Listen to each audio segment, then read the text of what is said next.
second step involved in the mechanism of the photoperiodism is the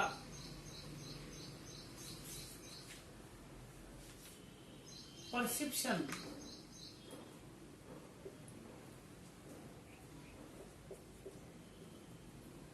of photoperiodic induction.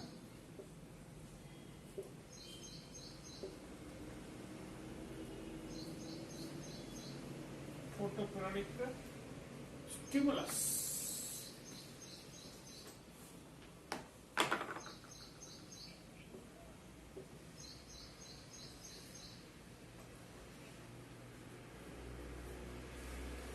Here, which receives the hormones, which promotes, which stimulates the photoperiod, which part is responsible for to change in the organs from the growth organs, that is the vegetative growth,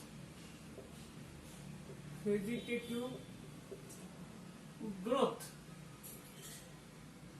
the reproductive growth.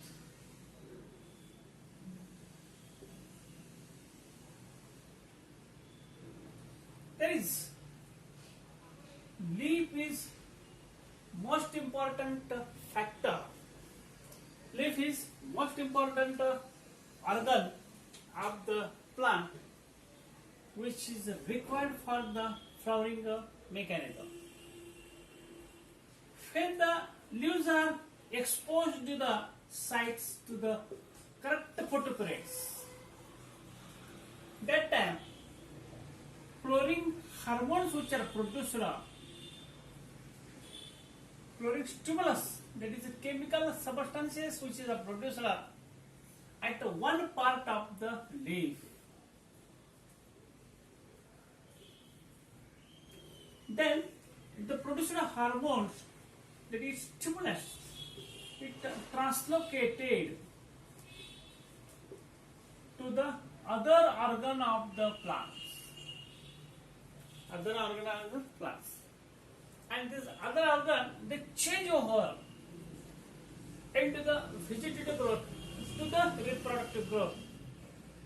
And for the changing vegetative part to the reproductive part, the hormones is essential, and it stimulates the flowering, that is known as the perception of the photoperiodic stimulus. Here, different experiments were carried out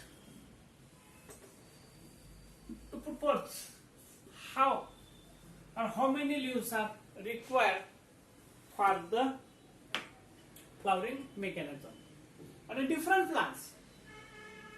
If some plants, that is the branching pattern, this one, these plants having different leaves, each and every branch having the leaves.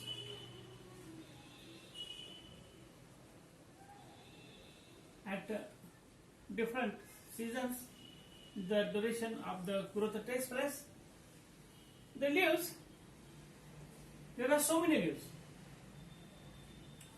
But suppose one leaf, any leaf is considered, and this leaf is exposed to the correct photoperiod, and remaining all leaves, they are not provided correct photoperiod, that is unfavorable, they kept as unfavorable conditions. It is remaining all leaves, how many which are present, the leaves which are remaining leaves which are present on the plant, they are not exposed to the correct photoperiod, or they are showing the unfavorable conditions.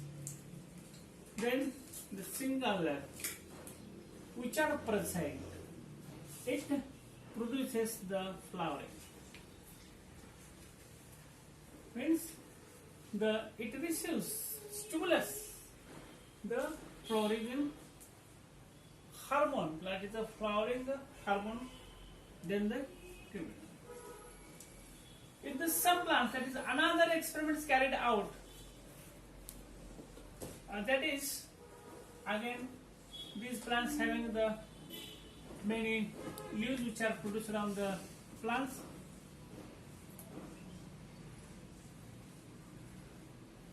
Out of many leaves which are present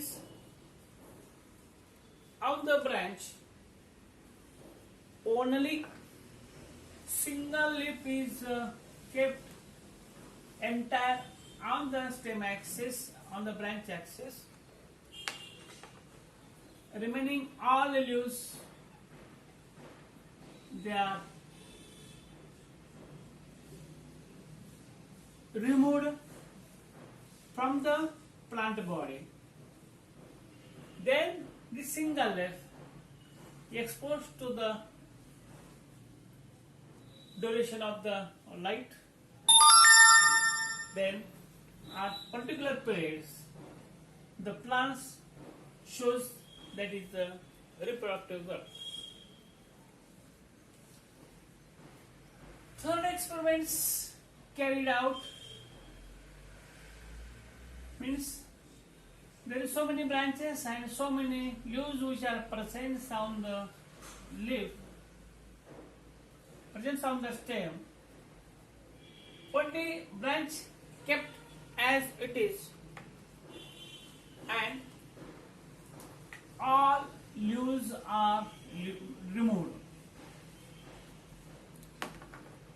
Third experiment, all leaves removed.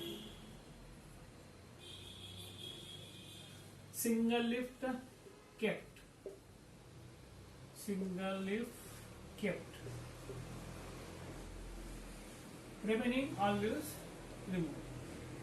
Here only single leaf exposed to the photo period and remaining unfavorable condition. That is, this plants showing the flowering. Second experiment showing the flowering. And then from these all branches, all leaves are removed from this plant, and light period is exposed. It is a correct critical length. Then this plants does not shows flowering. That is no flowering. No flowering. Means on the basis of these experiments, that is a single leaf is exposed to the correct photoperiod, then the remaining unfavorable conditions kept on the plants. Here there is flowering. Here single leaf is a correct photoperiod. Remaining leaves are removed. From the third experiment, from the all branches, all leaves are removed. And on the basis of this three experiments, that is the first two experiments shows the flowering, and from these branches, here all leaves are removed from the plant, does not shows the flowering. That means leaf is a most important which take part direct in the flowering mechanism. That is, a leaf is a vegetative part of the plant body, and these expanded leaves are exposed to the correct photoperiods as per required. That is a short day plants or long day plants. These plants produces the flowering, means it stimulates, it produces the flowering hormone, and the vegetative growth, that is they change their organs vegetative growth to the reproductive growth, that is known as perception of photoperiodic stimulus.